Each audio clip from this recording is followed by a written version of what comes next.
Welcome, my friends. Welcome to my world. I'm your host, Kevin Rutherford. It is Wednesday. That means it is Destination Health Day. It is Wednesday, April 6th, and we are here live. Phone lines are open. Calls are starting to come in, so jump in and join us. 855-950-3835. I've got a theme today. I want to dedicate today's show to people who have not changed the way they eat, who still eat basically the standard American diet. Maybe you've given up some carbs here and there, but you haven't made that big change to radically change your diet. I'd love to hear from you today. So pick up the phone and call me. While we're screening calls, looks like they're coming in fast today. That's a good thing. What I want to talk about is the difference that we're seeing in healthcare. Or actually, I think there's two different systems. I think we have a sick care system and we have a health system. The sick care system is much, much bigger by far. It's a monster now. The sick care system is basically our standard American medical system. Now, I've always said, and I'll say it again, they are amazing when it comes to injury and trauma. I wouldn't want to live anywhere else. We have amazing health care when it comes to injury and trauma. We have a horrible health care, maybe one of the worst in the world when it comes to actually keeping people healthy. And in fact, we do the opposite. Our system keeps them sick. It's designed that way. That's how they make so much money. Just some statistics I was looking at. You know, think about the functional medical world that we talk about, whether it's functional nutritionists like myself, functional doctors, a cardiologist like Dr. Wolfson, who was traditional and now works in the functional world. That functional world is still very small. Most people don't understand it, don't know what it is. Let's think about this, though, because we know how big, we even call them big pharma, and that is our medical system, big pharma. Well, why?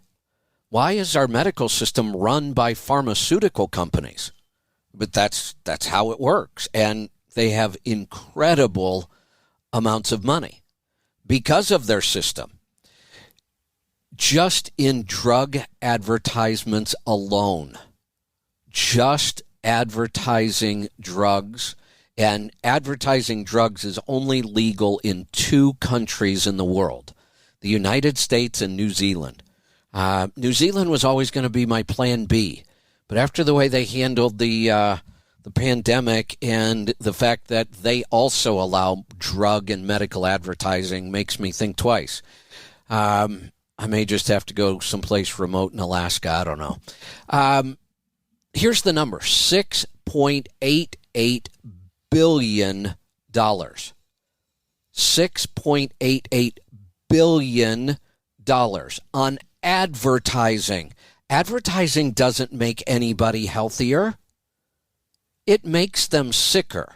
That we should not advertise drugs to consumers. They can't understand what a drug does or what, and we ignore all the crazy side effects they list now. They actually say them. But, they make sure there's pretty pictures going on and you're seeing people enjoying life while they're talking about your testicles falling off, or leukemia is now a side effect. Death is a side effect. This is insanity. Imagine if we took all of the functional practitioners and we split up that almost $7 billion, how many more people they would actually make healthy. What if we advertised functional medicine this way? The problem is functional medicine has huge disadvantages. One, there aren't big companies with the kind of budgets that Big Pharma has. Not even close. But they have bigger disadvantages than just that. for some crazy reason that most of this I understand.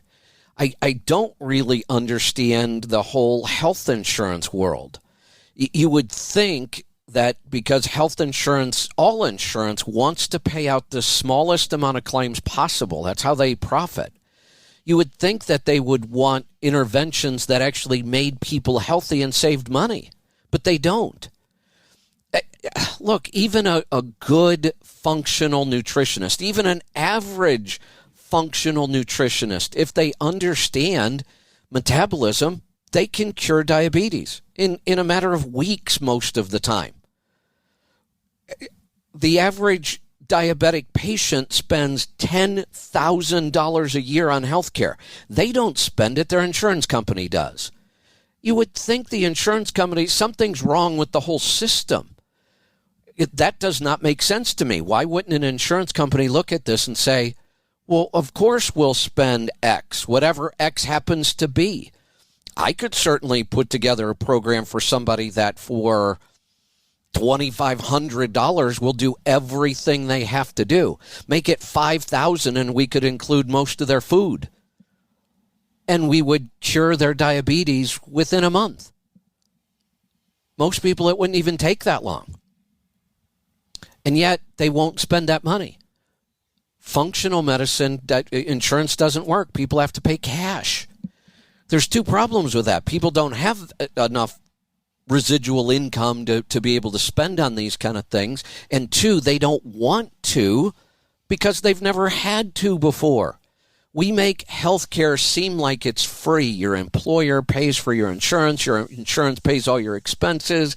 Help, I've seen people complain about $20 copays at the doctor. I don't know how we turn this around. I mean, we keep doing what we're doing, one person at a time, but I think we're heading in the wrong direction overall. There's a lot more talk of more fake food, more genetically modified food, fake meat. Can we not see that that is the wrong path, that every time we go down this path, it turns out to be a bad thing? Margarine, trans fats, we could just go on and on and on. That artificial factory-made food has never been healthy for us and never will be healthy for us. Let's go back to the diabetes number for a second. You know, we're not talking about COVID nearly as much as we were a couple of months ago because of Ukraine and what's going on in the world, but the statistic looks like we're closing in on 1 million deaths here in the United States. We could argue that number all day long, whether it's real or not, but we'll use it. It's their number. But it turns out that 40% of those deaths were in people who had diabetes. 40%. Diabetes doesn't need to exist. We could eliminate diabetes. Here's another big number. The federal government spent $1 billion on trying to convince us to get the jab, to take their crazy vaccine that isn't a vaccine, and the numbers are so poor on it they have to hide them all. But they spent $1 billion. How many people could we have saved with $1 billion to spend? If we could have just convinced them to get healthier, which doesn't take long. We're 2 years into this. People are still dying. And yet there's no money being spent on just trying to get people metabolically healthy, which is easy. We can do that all day long with half our brains tied behind our back and our eyes closed. But what we need is money. I know a lot of practitioners that make a good living doing it. I'm one of them. Our company does well doing this. Not enough that we can afford to go out and try to reach another 100,000 people anytime soon, though. We have to focus much more on serving the customers and the clients we already have. Marketing is expensive. We don't have $7 billion to run TV ads. So I don't know how we're going to turn this around, other than, like I said, we just keep doing what we're doing. If you have any ideas, I'd love to hear them. And again, I'd love to hear from somebody who has not changed the way they eat yet. Let's see. You know what? I've got some other things here. I've got several, but we've also got some calls, so I'm going to get to the calls. And we have lines open if you dial right now. I promise you will get through. We are going to get started today in New York. Joe, welcome to the program. Hi, Kevin. I got a couple questions. On kombucha that you get at these truck stops, is that carb count for the sugar, is that accurate? Because I know that in the kombucha process, it feeds on the sugar. Yeah, it's accurate. That's the final product. Anytime they do nutritional testing, it has to be done on the final product. Otherwise, it would be inaccurate, and what would be the point of it? So, yeah, when you see that, they have fermented the kombucha, they have finished the kombucha, it's ready to bottle, and it gets tested right then. And yes, many of them are very, very high in sugar because people don't like sour and tart very much. Right.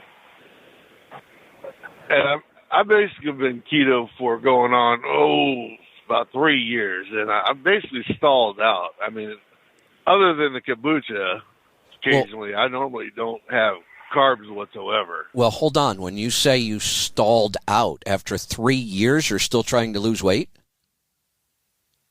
Yeah, I haven't really been on my end. I eat like I'm supposed to, but I haven't been losing weight for a while. Well, give me the history. How much did you weigh when you started? First off, how old are you? When I am 54. Okay. And I started out at 310, and I'm down to about 270. Well, then how long did it take you to lose that? Actually, with that, I had lost that within less than a year. Okay. Well, I mean, just to give you hold on, because we should have probably addressed this a long time ago. Just to give you an idea, to get from 310 to 270 is 40 pounds. That could have been done in 2 months, and it wouldn't have been unusual. 2 months is about what I would expect for 40 pounds. Most people lose a pound a day. As long as they have weight to lose, they can continue losing a pound a day. So the fact that it took you a year to lose the 40 pounds and then you stopped, and the last 2 years nothing's happened, well, something needed to be changed. You needed to do something different. Now, let me ask you this. Were there other health benefits? Yes, I was high blood pressure and I was a diabetic. Those have all been eliminated. Excellent. So when part of my issue is if I have some bread for some reason, form of wait, hold on, like that, hold on. I'll gain a lot of weight. Stop. When you say if I have bread for some reason, when were you eating bread or high carb foods? I do it, I'll cheat once in a great while. I mean, it's like maybe once every couple months I might have some bread, but why? Normally I don't have any. And how much weight do you gain? I seem to, that's what I'm saying. I kind of stay at that thing, and I'll gain maybe about 3 or 4 pounds. Well, and then it takes a while to get that off. Well, first off, I don't even bother measuring 3 or 4 pounds. 3 or 4 pounds can be nothing but a little water retention here and there. There's all kinds of reasons. Most people, right. You can probably ignore a swing of about 10 pounds or so. I say all the time, I can go from 155 to 145 pretty quickly without any real issue. So you're at 270. What would you say your ideal weight is? What would you want it to be? Down about 195. So you got a long way to go yet. So first off, Don't cheat, because that will block things. I mean, I don't worry about the 3 or 4 pounds you think you gained from eating a sandwich, because you didn't. But it will mess with your metabolism. It will mess with all kinds of things. Here's what I would recommend. I mean, we could look at digestive issues. We could look at stress. We could look at your diet. I mean, do you check your blood sugar yourself? Yes, I used to check it regularly. I haven't checked it for a while. Why not? Truth be told, I hadn't really thought about it. I mean, I'm just going to be honest. It's like been one of my low priority once I cleared the diabetes out of my system. Okay, so what you need then, what I'm hearing is you're really just not doing the hard work anymore. You did it in the very beginning. You got your blood pressure under control. You got your blood sugar under control, which it may not be under control anymore. You're not checking. True. Once you got to that goal that you had set for yourself in your own mind, you quit. You need bigger goals. Right. I mean, we could go through all kinds of you know how to lose the weight. You did it. You know how to get your blood sugar under control. You did it. But then you stopped doing it.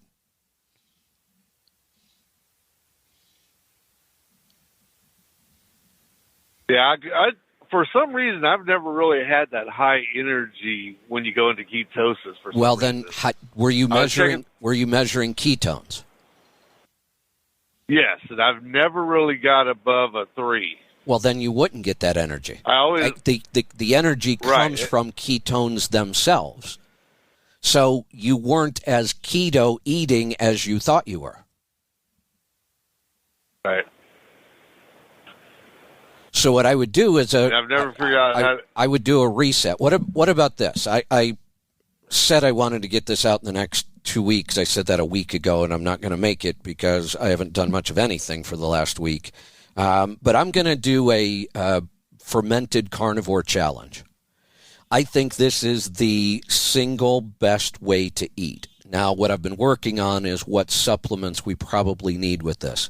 And I've come to the conclusion that most of us are not going to be able to do this without supplements. And the reason is most of our nutrition comes from animals, or should come from animals, and we're not eating nose to tail the way hunter-gatherers did every day of their life. We eat the muscle meat. I mean, once in a while we might throw in some liver, some heart. We don't eat brain anymore. We don't eat adrenals. We don't even have to go that far back when even the Southerners ate the intestines.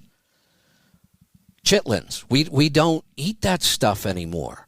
And I kept thinking to myself, why do I still need to supplement when I eat such a good diet? But I really don't. I mean, I eat a good diet, much, much better than most people, but I'm not eating enough of the animal nose to tail. And that's why we need to supplement. That's one of the reasons. No matter how good the quality of our food is, even if it's all regenerative, organic, pastured, grass-fed, we're still not eating the right parts of the animal enough. So that's where the ancestral supplements might come in. But I need to finish up my supplement list for this, and then we need to get some things together. But I'm going to do a 30-day fermented carnivore challenge. And my challenge to you would be join that, and you should lose 30 pounds during that challenge. Okay. I'm willing to try anything. That's the whole thing. Like I said, I do limit my carb intake, period. To what? To what? What's the number? You don't I try know. to keep it around 0. Well, no, you don't. No, you don't. Not even close. What are you eating every day? Typically, whatever I eat every day would be some form of meat. The only time my carbs will go up is if I eat a processed meat instead of cooking a steak or or pork. What kind of meat are you eating that has carbs in it? Even processed meat shouldn't have carbs. Well, some like those, like Johnsonville brats and stuff like that, those have carbs in them. They have a lot of other garbage in them, too. They have MSG. True, and I agree. Right. I mean, and a lot of things like those, like if I go into a truck stop and I didn't feel like cooking, I'll eat the rollers for the hot dogs, sausages, stuff like that. I know those have carbs in them. Well, I don't know that. So, I've read a lot of the labels, so I know that they have anywhere from 2 to 6 carbs per sausage. Okay. Well, I can tell you, if you are truly eating the way you say you're eating, and I doubt that somewhat, but if you truly are, then carbs aren't your problem. Something else is. Yeah, I mean, I do have the one thing I'll eat quite a bit of is sunflower seeds. While I'm driving, I'll eat the seeds because they seem to give me the energy to keep me going. Well, there are lots of things. I'm not sure. No, seeds have fat. That's why we like nuts and seeds as snacks. But you can't be eating them all day long. They're crazy high in omega-6. Here's what I think what you need is just more guidance and bigger goals. So I think what I would recommend is I would even have you do a discovery call with Lauren to get this started. We do the discovery call free. And then I would say wait for our challenge, which, like I said, I still want to get out in the next couple of weeks at the latest. I need to get on it myself because of what I've been through in the last month and no supplements and changing the way I ate and then getting sick for the first time in 8 years.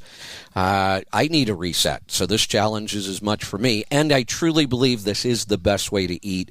Once we get the supplements down, I think this way of eating is going to be able to help a lot of people. So I would recommend that you do a discovery call and then you join us in the Fermented Carnivore Challenge. All right, we are heading off to... right here in Pennsylvania. Zena, welcome to the program. Hi, thank you. Let me go open up the NutriQ because I was looking at yours. And I got to get back to my notes on it, too. I was all set for you last week, and then last week was such a weird week. In a lot of ways. I don't remember seeing a lot in the NutriQ that really concerned me other than kind of a falling off back to some of the older numbers. Okay. So if we look, you've done 1, 2, 3, 4, 5 of them. Oh, wait a minute. Did I see? Yeah, I saw the March 21st. I went back and compared the last 3. Okay. Let me put one more in there.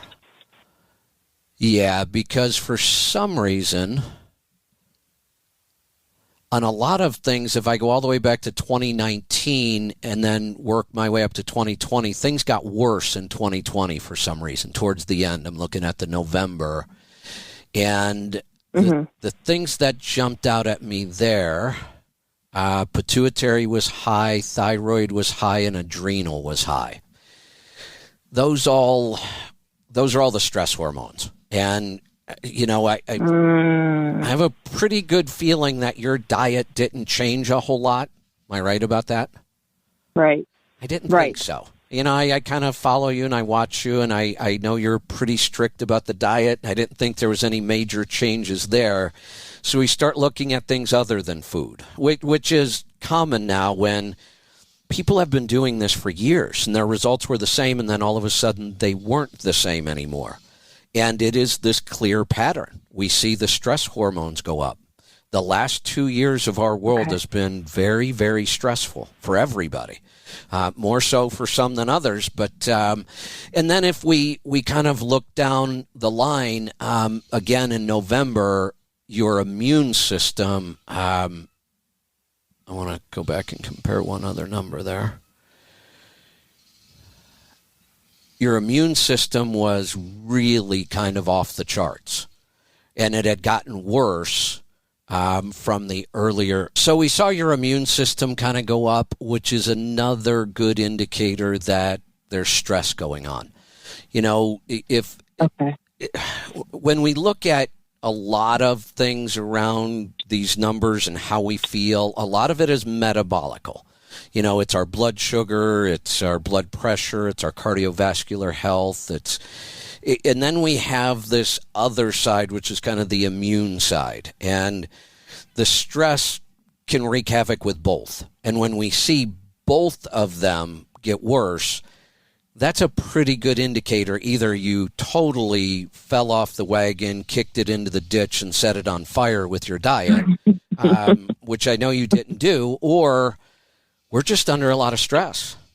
I'm not seeing anything else that jumps out at me. I mean, we could go through lots of results. Your digestion is starting to get worse. And I know that's part of what you're dealing with. I don't see anything giant except maybe the fact that your small intestine. Now, actually, I would probably point more at liver gallbladder than anything. Okay. But again, stress has a huge impact on our digestion. I mean, think about the way we even talk about sometimes how we feel things in our gut. You know, we feel emotions in our gut. And that might be because 80% of our neurotransmitters are produced in our gut. So nothing really obvious is jumping out to me other than I just think that you're being negatively impacted by stress hormones. Okay, so what can I do for that? Are you doing anything that I've talked about on like the stress protocols? Well, yeah, the exercise and the heat, the MyHigh. I've been doing that, and I've been trying to do more gardening because to me that's a big stress release. Gardening would be awesome. Yes, get out there and dig in the dirt and do more gardening. That's a great way to relieve stress, and there's so many other benefits to it. The sunshine, the contact with the earth, a lot of our good probiotics come out of the soil, so that would be awesome. The exercise, give me an idea of what you've been doing and how often. Well, it hasn't been great lately because I've been working a lot, so it's been maybe like 3 10-minute sessions a week, but then I've also been doing stuff outside, so I think that's enough. Walking. I actually think that's enough. Yeah, if you're doing 3 high-intensity sessions a week, plus you're more active in your life, I wouldn't add any more than that. One of the things we do have to look at is virtually everything in the stress protocol increases our stress. I know that sounds crazy, but it's designed to be something we call hormetic stress. And hormetic stress actually builds our stress muscle, where chronic stress depletes our stress muscle. And again, we could take that muscle analogy another step further. Let's say that you were to start lifting weights and you did it for 6 hours a day, 5 days a week. Do you think you would get stronger? Maybe. Yeah, in the beginning you would. Tired for sure. Yeah, in the beginning you would, but eventually you would end up overtraining, and you would actually start to weaken the muscle. You're not giving it enough time to rest. So we have to find this balance, and stress is the same way. We want to use hormetic stress to build our stress muscle, but I just heard I think I read this from Chris Kresser recently. He says, I'm going to start using this analogy. We also have a stress bucket. You know, I talk about the stress muscle because it helps people understand this. We have a stress bucket, and basically throw all of your stress in the bucket because your body has to deal with it all. So when we do an hour in the infrared sauna blanket, which I love, it's still stress to our body. And then we've got to find this balance, and I'm struggling with this now. It was working really well for me when I was at home and I had a routine and I was structured. And when I got on the road, all of that went to hell. And I'm paying for it. I mean, physically, I don't feel as good. I just got sick for the first time in 8 years, and it kicked my ass. It's still kicking my ass. I don't feel good today. This is not letting up easy, and it's been a week for me now. So today, I got up, and actually got up at 4:30 and did not want to get up, but I said I've got to get back into some sort of structured routine around stress. And I got up and I did the red light therapy. I didn't bring my infrared sauna blanket, but I'm doing some red light therapy. I did my red light therapy and a couple of limited rounds of breathing because the breathing was a little rough. But I've got to get back into that. And then you've also got to say, okay, if I start doing the stress buster, this hormetic stress, and things get worse, then what I have to do is figure out how to lower stress elsewhere in my life. I don't want to quit the good stress, but I have too much total stress. So then we have to look at things like you just have to take more time away from things that stress you, whether it's work, and that I know that's not always easy. For some people, it's impossible. But we've got to look at other areas in our life that may be stressful that we could get rid of for a while, or that are even neutral. Like, watching an hour or two of TV a day is probably pretty neutral.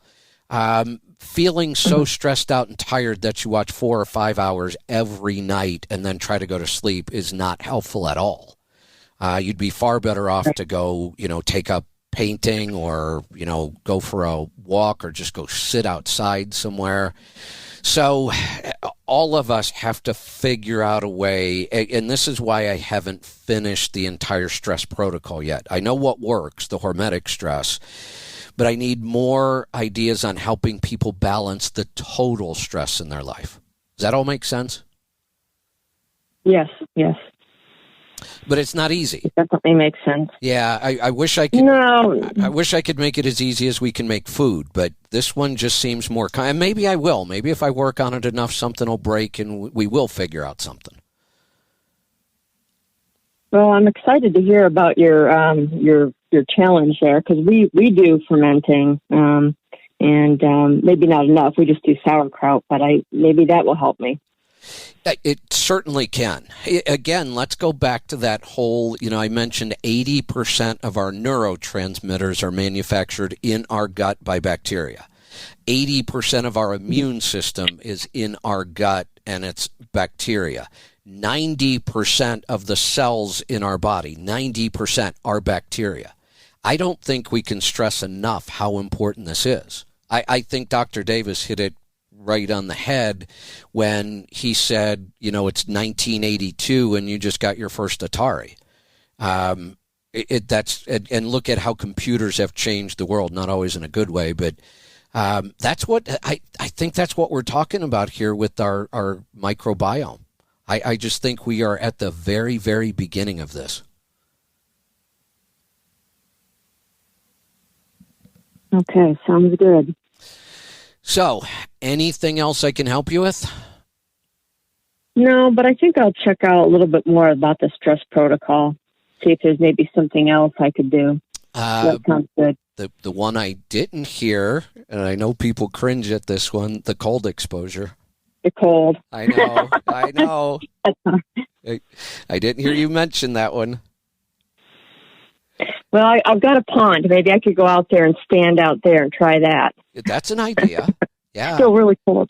Yeah, it's plenty cold, I'm sure. If I had to rate them in order of what I think would be most effective, it's tough because all four that I've worked on are really, really beneficial in a lot of ways. That's why I really try to do all four when I do them, or all four throughout the day at some point. But I may put the cold exposure. Now, here's a way I could say it that would be absolutely true. You get far more benefit from the cold exposure for the amount of time committed. Okay. Because I'll try that. Really, maximum cold exposure for the benefits is only about 4 minutes. Even Wim Hof says the only reason he goes beyond 4 minutes is not necessarily health-wise. It's more of conditioning himself to being uncomfortable. That's the extended time. But he claims that most of the health benefits come in 4 minutes. And honestly, I can tell you, getting to the point where a 4-minute cold shower is comfortable is not as difficult as most people think. Okay, I'll give it a try. All right. Call me back. Let me know how it's going. Thank you. And I will look forward to seeing you in our challenge. I better get to work on that. Let's go to South Carolina this time. Terrence, welcome to the program. How's it going, Kev? Good. What's on your mind today? All right. I just want to put this. I'm not picking on anybody calling in or wants to call in. But when you call in, be honest. First of all, be honest with Kevin, because he's here to help us. And there's other people out there listening. So if he asks you a question, what you eat, you got to be honest when you eat.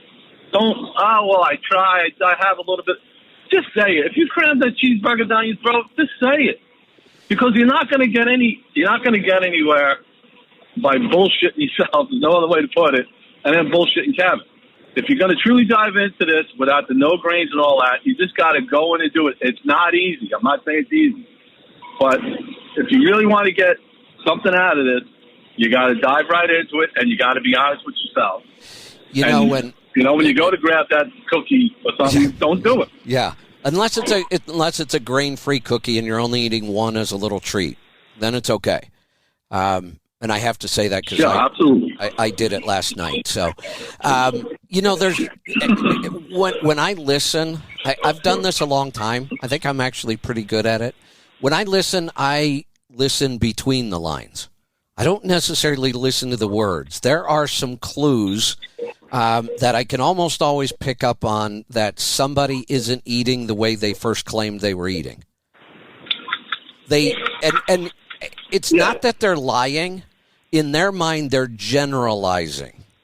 And in some things you can generalize and get away with it. When we talk about diet, you can't. I've talked about the fact that if you don't eliminate all of the grains, you may not get any of the results. Oh, yeah, without a doubt. And like I said, it's frustrating. I mean, I'm sure it's frustrating others. It frustrates me because I knew what I benefited from. Like I said, I had club feet when I was a kid. I could barely walk. I would go home at the end of the day, and I would be limping. The inflammation and all that alone. And then to be able to have that basically disappear, I mean, is... I know. I can't even put into words. I can't put into words how different my feet are compared to when I was eating that way. And did I occasionally go off to, and have something?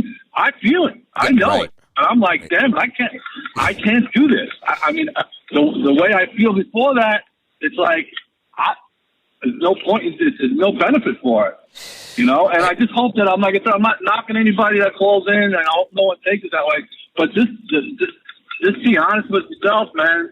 And it's not easy. And people can make excuses, but it is easy now. Kevin, you've given us all these things we can do: canning, fermenting, the yogurt. I got a question about the yogurt too for you. But okay. All these things that Kevin's saying you do, if you just try them, and then see what it does for you.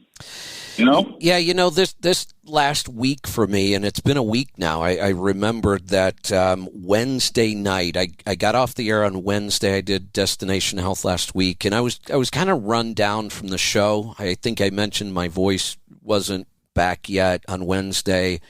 But when I was doing the show on Wednesday, I wasn't feeling all that bad. I just thought I was a little run down from all the travel and the stress of the show and everything else going on. Wednesday afternoon, I was actually parked back near where I grew up, and one of my high school friends stopped by that I haven't seen in 30 plus years. And we were really good friends for all through childhood, just about in high school. And we just started talking, and then another friend stopped by, same thing. And we talked till late that night. And I had a glass of wine, maybe even two, which was probably a bad idea. And at the end of the night, my throat was just raw. And I thought, boy, I just need to take it easy. And then Thursday morning, I woke up and I knew I had something. And the crazy thing is it's not a whole lot better today. It's better. There's no doubt. I think I'm through the worst of it. But this one's different for me. You know how sometimes you get really sick and then you wake up one day and you go, oh, finally, I feel better. That is not happening with this. Every day I wake up and think, I feel a little better than I did yesterday. And sometimes by the end of the day, I'm thinking, oh, I don't feel any better at all. But the one thing this has really reminded me, it's really reminded me how much I hate not feeling good. I have felt so good for the last 8 years, but it's all relative. at some point you get used to feeling good. It becomes the norm. And like you say, if you stray a little bit, you eat something you're not supposed to, you know it.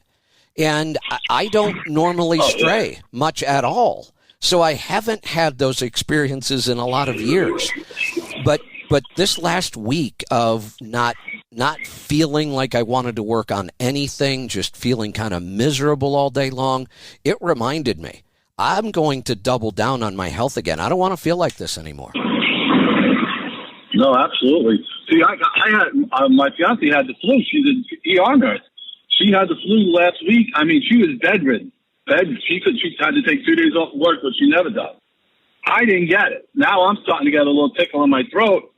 I actually flew up to New Jersey, my grandson's birthday this weekend. I mean, I was on a plane. Who knows? I could have something, but I just, the way you feel, like I said, you get sick. You get I know. sick. Yeah. I think, like I said, eating clean and my vitamin D, I've been keeping up with that. But I got a question about the yogurt. All right. Now, when you first put yours in, right? So, I got the sous vide machine. I set it at 109, right? The timer goes off. It's ready to go in. You just drop them in there, right? Or whatever your initial starter. Do you wait till it gets back to 109 to start the 36 hour, or do you include the warming up part of that? 36 hours? I don't think it's going to matter much, and I'll tell you my process. It controls that temperature, that starting temperature, a little better. I have a big pot filler in my kitchen. It's a faucet that it's for filling big pots. So I actually take the big pot, set it on the counter, put all my yogurt in there, put the sous vide in, and then I turn that pot filler on full hot. And the temperature is actually probably about 120 degrees coming out of our faucet. And by the time I fill it up right to the shoulder and the sous vide machine's already running, it's actually, the sous vide is actually starting to bring the temperature down some, and so is the cold yogurt. So I just, when it's full and I hit start on the sous vide, I just use the timer on my sous vide. I don't worry about getting it exactly to temperature before I set my timer. You see, because what happened with me, I did my first batch because I got the pills that you, the 2 capsules that you got from you guys, and I didn't taste the way, so I don't know what I was thinking, and then I started with pills that I had, and the yogurt's different. The texture is the same, but it doesn't, the flavoring of it does. So I was just thinking, because actually what happened one time, I had the temperature up. The more likely answer is that the pills weren't as active. Okay, that's what I was thinking that too. Okay. Yeah, that's why I use the half and half. Go ahead. Yeah, it's better to keep making yogurt from your last batch. Right. Yeah. See, but I kept away from this one, but I don't know if I want to use it because I don't. You know what I mean? So no, I would use it. Go and get the different pills. I would use it. Don't start again with pills, because even if you got a batch that wasn't as active, remember, whatever little bit was in those pills, you doubled 20 times. Right, yeah, okay. So, and then I could just freeze that way, right? I could take that way, just throw it in the freezer. It's not going to do any damage to it? I've always frozen my way, and my next batch comes out great. I've had some people say they froze theirs and it didn't, but I have not had that experience yet. So until I do, I have a bunch of frozen whey at home now because there was no way for me to keep the yogurt going while I was on the road without doing that. Let's go to Oklahoma. Brad, welcome to the program. Hey, Kevin, long time no hear. Hey there. What have you been up to? This is actually Brad from North Dakota, but now in Oklahoma. Yeah, absolutely. So I'm off the road now, permanently, hopefully. Okay. And I joined one of the gyms here. It's the big purple one that's nationwide, if you know what I mean. But they've got red light therapy machine in there or whatever. It's like a big stand-up tanning bed or whatever that's got the red light therapy bulbs in it. And the vibrator thing that you stand on or whatever that like shakes your whole body like really fast. Yeah. Yep. I'm wondering, what are some benefits to use? I haven't used it a lot, but Do you know much about So- red light therapy, or? Yeah, I actually do it myself. So I did all the research before I bought any. The thing is, I would have to know what their therapy light is. What I mean by that is there's a whole spectrum. There's red light, yellow light, near infrared, far infrared, mid infrared. I actually have a device that has a mixed set of lights. So I get it, Okay. and there are a couple very, very specific spectrums we want to get. So without knowing what they have, I don't know what the full benefits of theirs would be, but I could go over general benefits of light therapy, because it's not always red light. Sometimes it's infrared. This isn't completely different from the infrared sauna that I've been talking about. Hold on one second. Yeah. Sorry, still have a little bit of a cough there. No, you're fine. So let's go with infrared first, because a lot of people have the infrared sauna blanket. We've talked about that a lot. So that is using light therapy. It's non-visible light. We can't see the light that's in that infrared sauna. It's in a spectrum we can't see. And the sauna blankets are what they call far infrared. That is the most penetrating light for our body. It penetrates deeper into our body than the other spectrums do. So when we combine the infrared light that penetrates deep, and infrared, it's kind of hard to explain this. I had a hard time getting my head around this. The infrared blanket itself does not heat up. Your body heats Okay. up. When you shine this kind of light on your body, it makes the body get hot. It's not heating up the air like a traditional sauna would. The heat is actually being generated in your body. And with far infrared, it penetrates deep, and that helps pull out toxins. So one of the best benefits of far infrared is detoxifying. It penetrates deep, and you sweat from deep inside, and sweating is one of our best detox pathways. Near infrared, which is a different spectrum. Near infrared is really good for our skin. Everything closer to the surface, because it doesn't penetrate as deep, but it's a different spectrum, and it has different benefits. But things like aging, skin spots, liver spots, crepey looking skin, aging skin, it all benefits from near infrared. Red light therapy, again, there are different spectrums, and there's even some leading into the yellow range. Red light therapy has a direct impact on our cell health. It may be one of the few things that can actually extend what we call our telomeres, and they believe that they could measure our lifespan by measuring our telomeres. The longer those are inside the cell, the longer we're going to live, the healthier that cell is.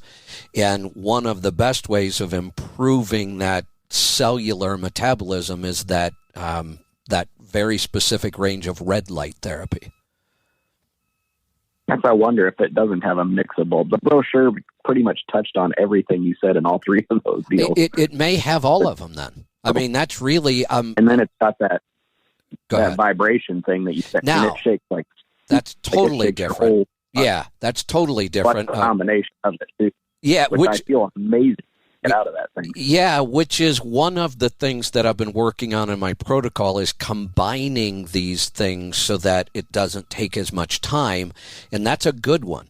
I've talked about the VibraPlate in the past. The reason I don't talk about it a lot, people on the road have a hard time with these things. That my VibraPlate weighs probably, 70 or 80 pounds, and it has to be that heavy. It has to have a big electric motor on it. There's a very specific frequency. You said shakes your body real fast. There is a very specific speed, very specific. It fluctuates. Right. So I don't know exactly what that's recreating. If we look at all of these therapies, think about everything I talk about in the stress protocol. Cold therapy. Well, when we lived as hunter-gatherers, did we get a lot of cold therapy? You lived in North Dakota. You know what it's like to work outside. Yeah, right? I got a lot of cold. Absolutely. Right. And imagine if you lived outside. Yeah. So that when we do the cold therapy, we're just recreating something from, how we evolved. Our hunter-gatherers were cold a lot. If you lived outside, you were hot a lot. We don't do that anymore. We stay in 70-degree comfort everywhere we go. Our cars, the businesses we go to, our houses, everything's 70 degrees and comfortable. That's part of what's killing us. When we look at the, high-intensity exercise, why is that so good for us? Well, imagine a hunter-gatherer. He's walking around looking for an animal, not real high intensity, and then he sees one. Now, sometimes we would, chase them down. I mean, there was a lot of high-intensity activity and then a lot of mid-level activity the rest of the day. So we're trying to recreate that. Now, when it comes to the light therapy, honestly, what we're recreating there is sunlight. All of these light spectrums that we're using, they all exist from the sun. So what we're really recreating there is we don't get outside enough and spend enough time in the sun. The one thing I haven't been able to figure out what we're really recreating is this vibroplate thing. But it works. There's tons of evidence. And here's what it's good for.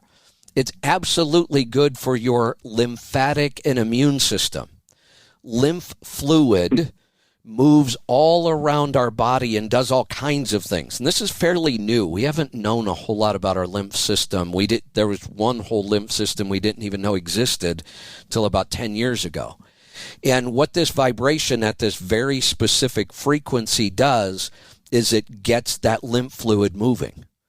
I don't know what we're recreating other than maybe we used to move a lot more throughout the day than we do now. Maybe that's what this vibration is recreating, but it absolutely works. Here's another good thing you can do. I'm sorry, I missed that. What was that? I said it kind of condenses it all down into 10 minutes. Again, the lifestyle was all day.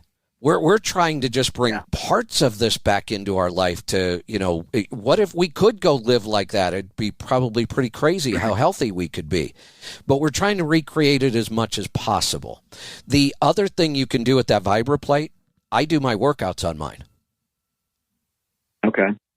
Now, I don't know if you can do that at the gym, if it's set up that way or not, but take a couple dumbbells over there. You've seen a stand-up tanning bed before. Yeah. That's exactly like this machine's like a stand-up tanning bed with the red light therapy and the vibroplate in the base. Okay. Yeah, I do. So you're talking about that vibroplate for like truck drivers, it'd be difficult, but to get access to that, you have to have the black card, which is good nationwide. Yeah. And every one of these places is built into a strip center or a shop, like some kind of a warehouse type of situation. You can get, that's how I decided to go with this anyway. Some of my Expedite friends are all black card members, and they stop at those to shower all over the country. Right. And use these things. You get the hydro massage beds and the tanning beds and the red light therapy and all that included in the membership too, which is it's awesome. Really for truckers. That's awesome, because I will tell you, here's the other reason I don't talk about the vibroplate a lot. They're $1,800. Yeah, and for $24 a month, I got access to it every day if I want. Right. Yeah. So, some of the ways I've combined these things, I have a red light therapy light bar, I guess, and I'm probably going to get a second one so I can cut down my time a little bit, but they're not cheap either. One of the things I do is I'll lay down and I'll do 8 rounds of Wim Hof breathing, and I'll lay the light bar next to me. So instead of standing up with it upright, I lay it down on its side and I lay down next to it, and I'll do 2 rounds of breathing on my back.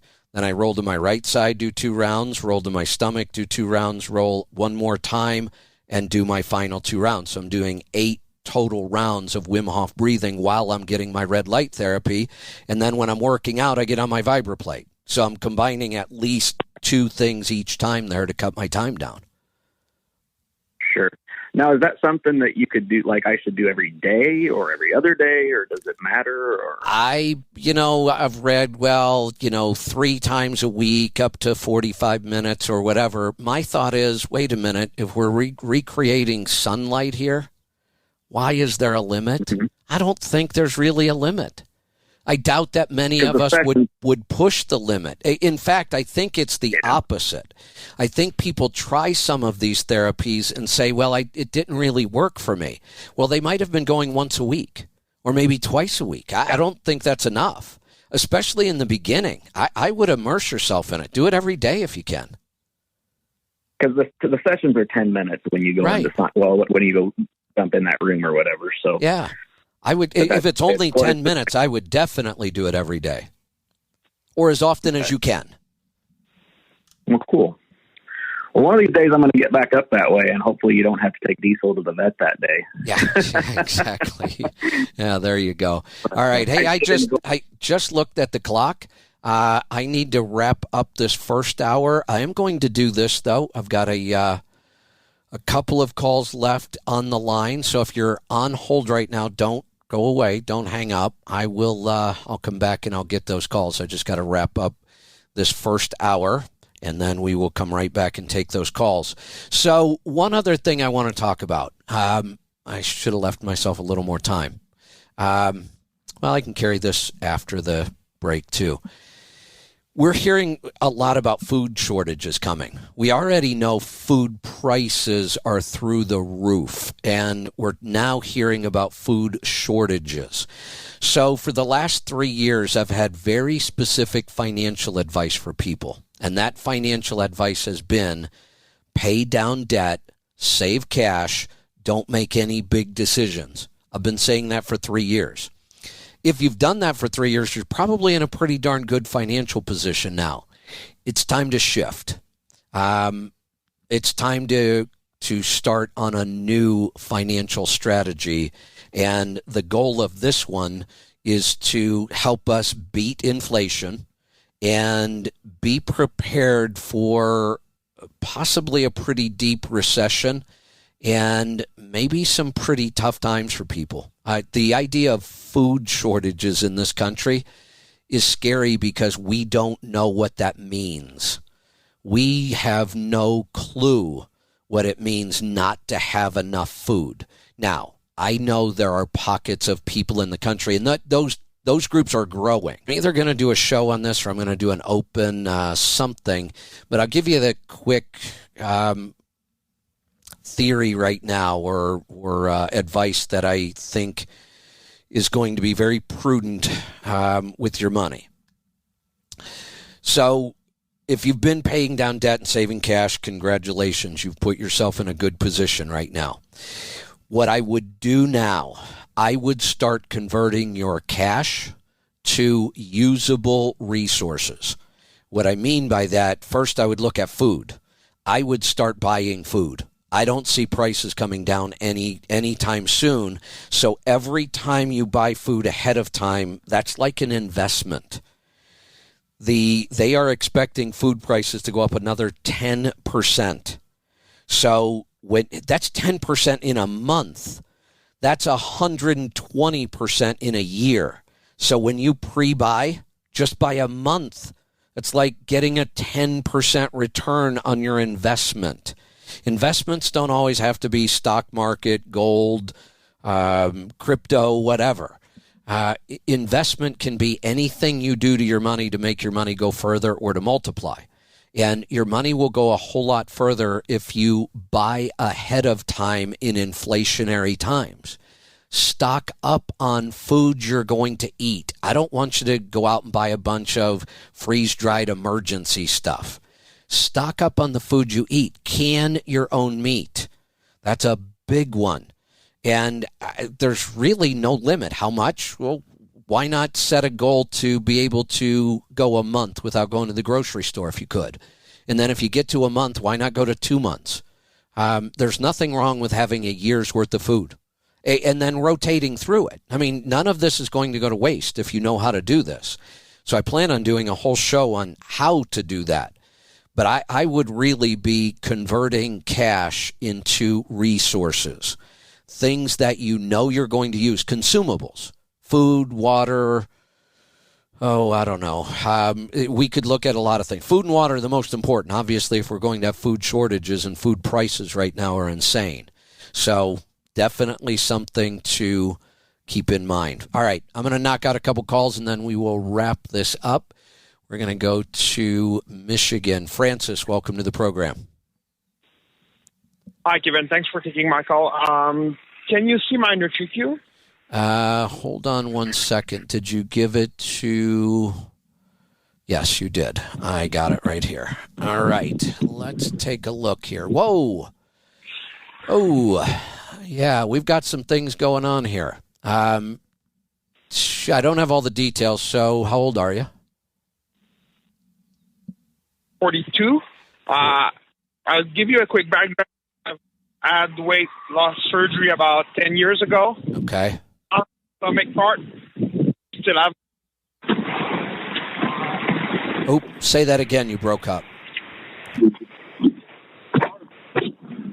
When I start, whatever the source is, I think it's. Hey, Francis, I'm having a really hard time understanding you. Your phone's cutting out or something's going on, but I'm not understanding. Is it better now? Oh, that's much better. Yeah, go ahead. All right. That's it. Whenever I eat carbs, I go to sleep within like 15 minutes. But if I take my blood sugar, it seems pretty much normal. Well, tell me how. Tell me how and when you take your blood sugar and what the number is. That's the Canadian number. So if I take it fasting in the morning, it's around 5. It's slightly high, but I'm probably pretty diabetic. Yeah. So let's just stop there. I don't need to know anything else. You're diabetic. Okay. At 42, only using blood sugar as the measure, we may not actually diagnose you as diabetic till you're 50. But I can tell you right now, you're diabetic.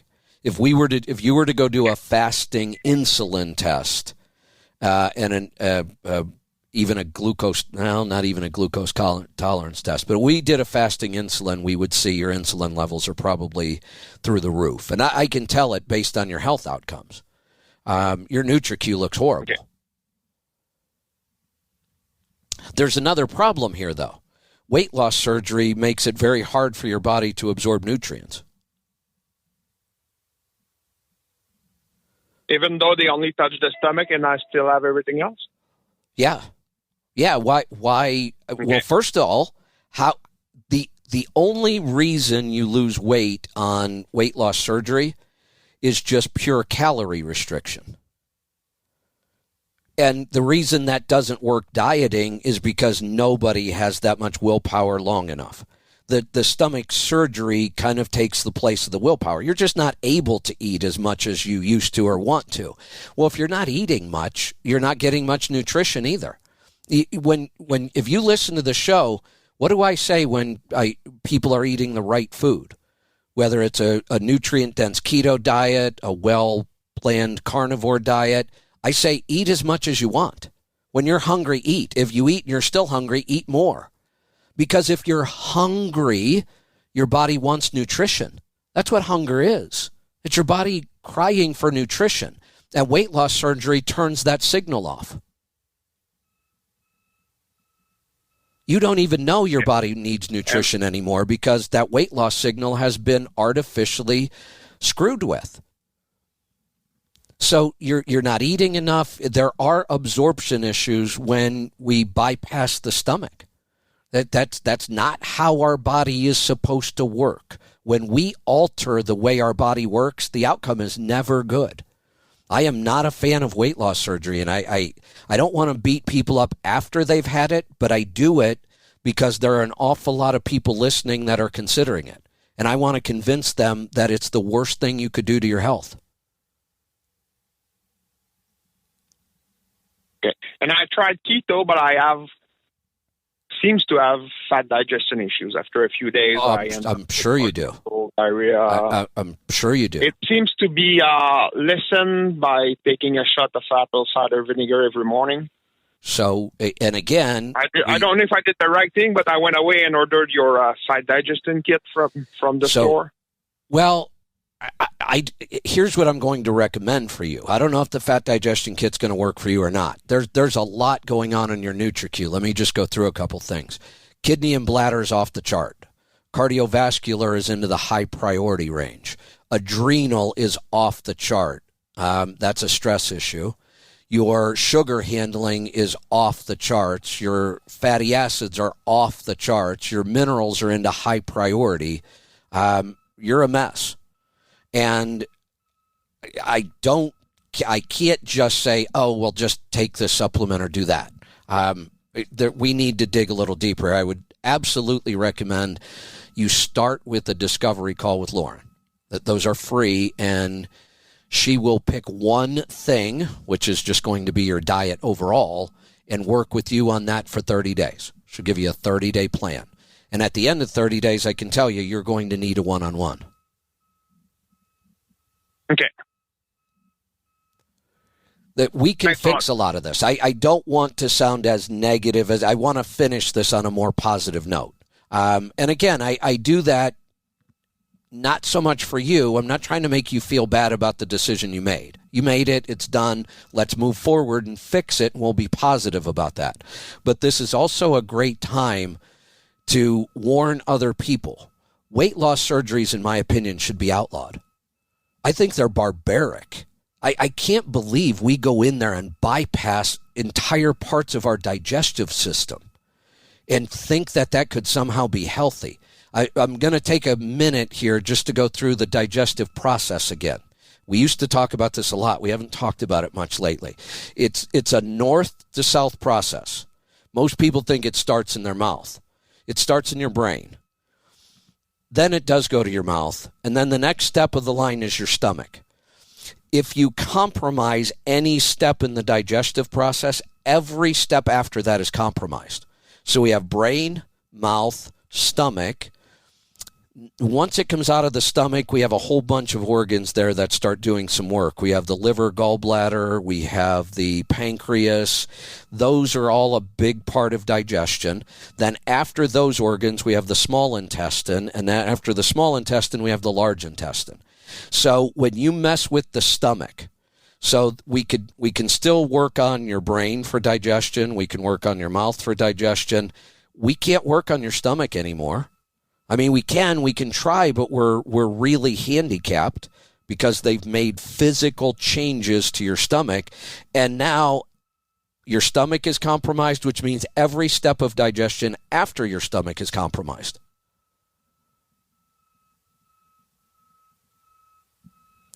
Did I lose you? No, I'm still there. Okay. So that was a lot to take in, I know. But so again, I want to be positive with you. We can fix most of this. I doubt that we could ever get somebody back to total health that's lost body parts, whether it's their gallbladder or a weight loss surgery or whatever. But the good news is we can make you wildly healthier than most Americans that have all of their body parts. So there is still a positive ending to this story. But it's a lot more work.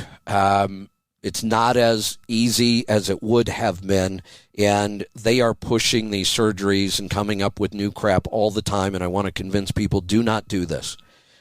Your health will suffer the rest of your life. Now, many of the people who go through the surgery never, end up finding functional medicine, and they really suffer the rest of their life. The good news is there's a lot we can fix here.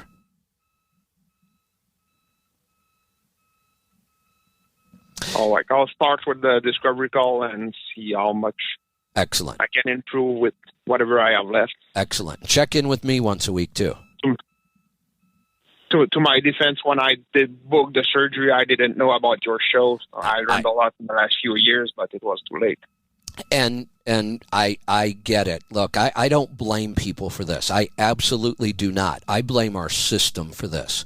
Our system is criminal anymore. Our health sick care system is criminal in my opinion. And there's, I was just talking about my open was about the how much was it? I can't even remember the damn number because it doesn't even make sense to me. Almost $7 billion the pharmaceutical companies spend on advertising things, and weight loss surgery is one of them. There's an awful lot of money out there convincing you that this stuff is not only it's safe, it's a miracle, except it's not. Find people who have had good results with weight loss surgery, and I'll bet they're still in their first year. Find them after 2 or 3 years. There are no good results from this stuff, but you'd never know that because Big Pharma controls everything we see and read and hear today. When you find groups on Facebook or social media, I find them all the time, that are pro-surgery, pro-weight loss surgery. And you go in and these groups sound like they're amazing. Everybody has great stories to tell. It's all bullshit. It's all paid for. Those aren't real groups. So much of what we see and read and hear now is controlled by companies we don't even realize it is. We think these are normal people. We think these are just self-help groups where people got together and they're helping. It's bullshit. These are all structured, paid groups putting out this information. So don't blame yourself. I don't blame you. I wish you would have found me sooner. And that's why I do take the time and kind of push a little hard on issues like this, because I want to get through to people. I don't have $7 billion to convince anybody. I have words. That's it. I have words to convince them and examples like you. So I make examples out of people, not to shame them, not to make them feel bad. I'll do everything I can to help you, I promise. But I'm going to use you to help other people as well. That's part of the deal. All right, we're going to go to one more call. We're going to take a call from Steve in Tennessee. Welcome. Hey, Kevin. Glad to hook up with you again and find you back on the air. It's a good thing. Yes, I'm glad to be here. What can I help you with today? I just finished reading through Audible the obesity code, and I went through exactly what happens, what they say with every diet. And I did. Interestingly, it was NDK keto. First 6 months, it was great. I mean, I lost 30 pounds. I was feeling great, doing great, and then I just kind of plateaued, and I was going nowhere, and I kind of lost interest. And next thing you know, here we are 8 months later, and I'm 20 pounds is back on me, and my sugar's up again, and so I'm going back at it again. But where I want to add now is everything they said, I've heard you mention at one time or another pretty much in that book. And so I think, once you put it all together, but I'm a little confused on the fasting and intermittent fasting, on which way I should go with that, because I don't think I'm going to be the kind of guy that can go 382 days like the one guy did without eating. But look, I don't even like 3-day fast.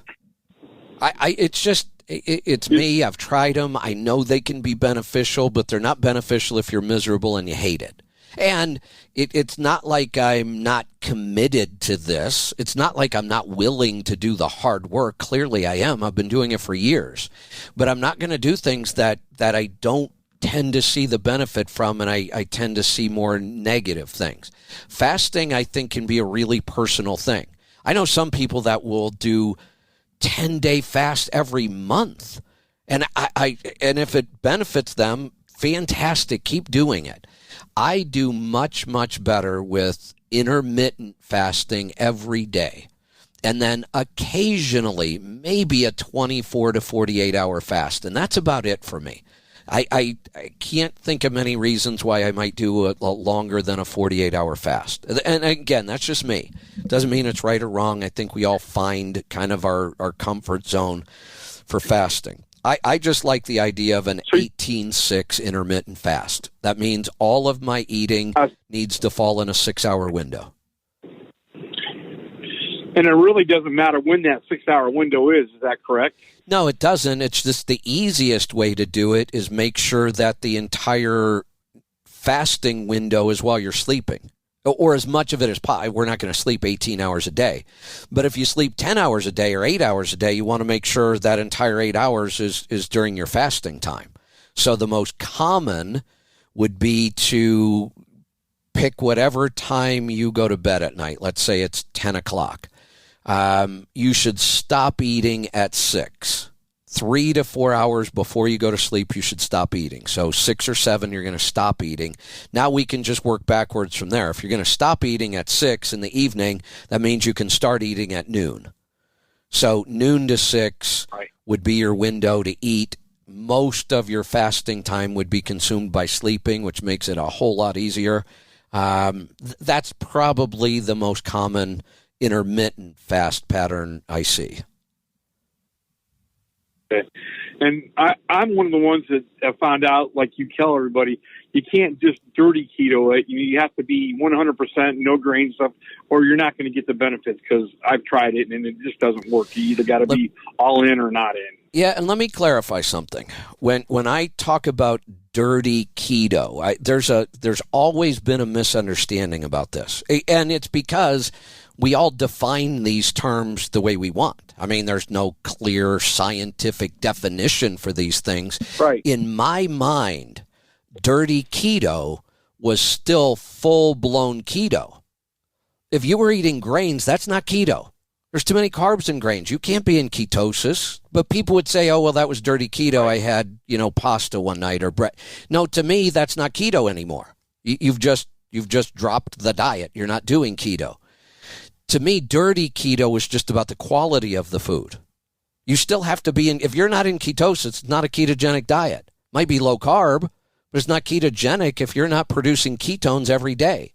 And if you're eating grains and cheating here and there, and then that's not really dirty keto. It's just not even keto anymore. Maybe, lower carb than the standard American diet. It may be a low carb diet, but it's not a ketogenic diet. So for me, dirty keto simply meant I'm eating more restaurant food. I'm not eating pastured meats. I'm not eating organic vegetables or homegrown, but it's still very, very low carbon keto. Does that make sense? Yeah, it's basically a quality issue. Yeah, exactly. That's it right there. Exactly. It's a quality issue, right? Yep. And have you read that book, The Obesity Code? Oh, I loved it. I don't know why in the beginning I skipped Jason Fung's book. He had the diabetes code. He had, then he did the obesity code, and then he did the cancer code. And I think what happened was I had already read so many books about diabetes and weight loss, and I just skipped his for some reason, and I don't know why. And when the cancer code came out, I looked at it and I thought, that's a really interesting take on cancer. And within the first chapter, I went and bought his other 2 books. He's an amazing writer. I mean, he is so good at explaining this stuff. He's probably one of my favorite authors now. It can be a little tough at first to get through all the data that he goes through to take you to the end that you get. But if you stick with it and get through it and get to the end of the book, the light comes on in your head. But, okay, now I know why I just spent 4 hours listening to all these stats and facts and stuff. But the diabetic code's my next book, because I didn't exactly, other than fasting, figure out how I'm going to break my insulin resistance and bring my insulin levels down to get my weight level down to where it needs to be so I can get everything reset again. Well, we can bring insulin levels down with strictly diet. Fasting just makes it go faster. I mean, insulin levels are directly tied to carbs, right? That's a pretty straightforward formula. Now, stress can raise insulin and a couple other things, but that's secondary. First step is we get insulin levels down by food alone. Just low carb. The less carbs you consume, the less insulin your body has to produce.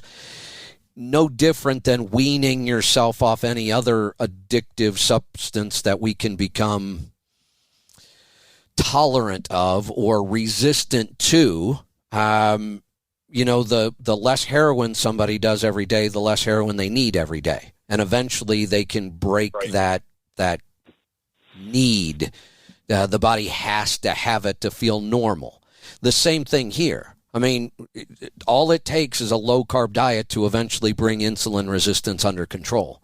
There are some things that can make it happen faster. The lower carb you go, that's why we're going to do a fermented carnivore challenge. It's going to be super low carb. And then the longer you do it. the less insulin resistant and the more insulin sensitive you become.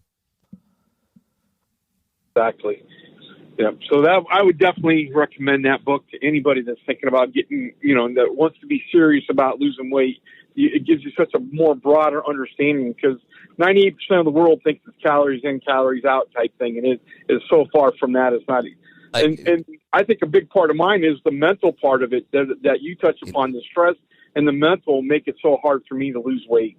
That can be a big part of it. It can be, and that's become a much bigger issue in the last couple of years, because our world's been turned upside down and still is, and we don't know where we're going or what we're doing, and it's stressful. It really is. Couple points I want to make before I forget. The whole calories in, calories out. I thought we were done with that. I thought we had, at least nobody's saying it out loud, but every diet plan on the planet, all the paid diet plans, Nutrisystem, Weight Watchers, or WW, whatever the hell they're calling it now, they're all based on calories in, calories out. They just don't say that anymore. Now, though, I see there's a whole new diet plan out, and they call it CECO. Oh, what a cool name, CECO. It stands for calories in, calories out. My God, they're still trying to sell this bullshit. Unbelievable. This new one is GoLo, too. Have you heard about that? Yeah, GoLo is kind of, sort of better than most others on the market, but it's still, for all the money you got to pay for that, and they still allow a lot of foods that are going to slow down your progress. And yeah, it's unfortunate that you have to try to find a way to make money doing this. And if I give you the correct diet advice, it's really hard for me to make any money, because it's so damn simple. Here, just do this. It works. You don't need to pay me every month. But you got to figure out a way to keep the lights on and pay the bills. So we're working on that. What was the other point? One other point I wanted to make before I forget. On the fasting. When we talk about an 18-6, and let's say our eating window is noon to 6, and let's say tomorrow you wake up and maybe you do some bone broth. I even do my NDK coffee, and I know that's not a true fast, but I do it anyway because it makes me feel amazing, and I know I still get benefits from the 18-6 fast. But let's say you do that. You get up, you have a cup of bone broth, a cup of NDK coffee, and at noon, when your window opens up and you're not hungry, what are you going to do? Not eat. Exactly. Let's not forget that. Sometimes in our mind we go, oh, look, it's noon, I can eat now. And I'm sure we can eat, but think about it. There's a lot of days at noon I'm not hungry. If I'm not hungry at noon, I'm not going to eat. Now, on the other hand, today, this whole East Coast thing is screwing me up. Today I think I ate something at like 9:30. Actually ate a lamb chop. Man, it was good, too. But that's unusual for me to eat that early. But you know why I did it? You were hungry. Really hungry. Like, way more than normal hungry. Like, there's a lot of mornings where I think, something to eat right now would be good. But I wait till noon. But this was enough hunger, and I'm sure my whole diet's been screwed up for a week now. Not that I ate anything bad. I was just eating weird or not eating because I didn't feel good. So when I felt that hunger this morning, I thought, you know what, I'm going to eat something. I ate a lamb chop. I don't see how that's going to hurt anything. Yeah. When you were talking to that fellow about, how these Facebook support groups are all fake and everything, I'm going to make a suggestion for you and anybody that's listening. Watch The Social Dilemma on Netflix documentary, and you'll understand all of that social media stuff so much better. Oh, I'm going to go look that one up. I haven't read that one. Social Dilemma? Social Dilemma on Netflix. Yes. Perfect. And it's actually all the people, developers of Facebook and Twitter and stuff, people that have worked for these companies, and they can't consciously do it anymore. Their morals and values won't let them do it anymore because you don't see the same news feed that I see, Kevin. Oh, no. All tailored to what I mean. And people don't understand that. It's not all one thing. It's all tailored to what they think you want to see. Yeah, and what you need to see. And I won't say that every support group on social media is that way, but people would be surprised how many look like they're grassroots, normal people, and then you find out it is completely funded by a pharmaceutical company. Yep, absolutely. So, well, yeah, we appreciate you, Kevin, what you do for us out there, and I'll be in touch with you and let you know how my progress goes. Sounds good. Thanks for the calls. We are going to wrap this up. Looks like we went about an hour and a half today. The beauty of this format, when I have time and feel good, I can just keep going.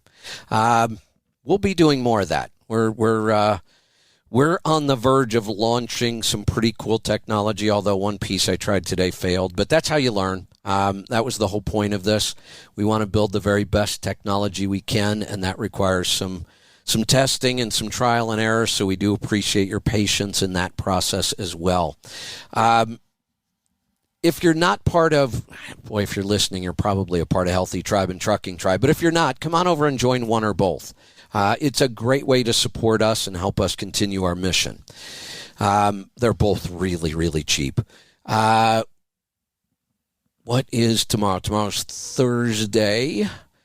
What am I doing tomorrow? I'm not sure yet. I may do an hour of a free-for-all and then an hour of rolling toe. We'll have to see how tomorrow goes.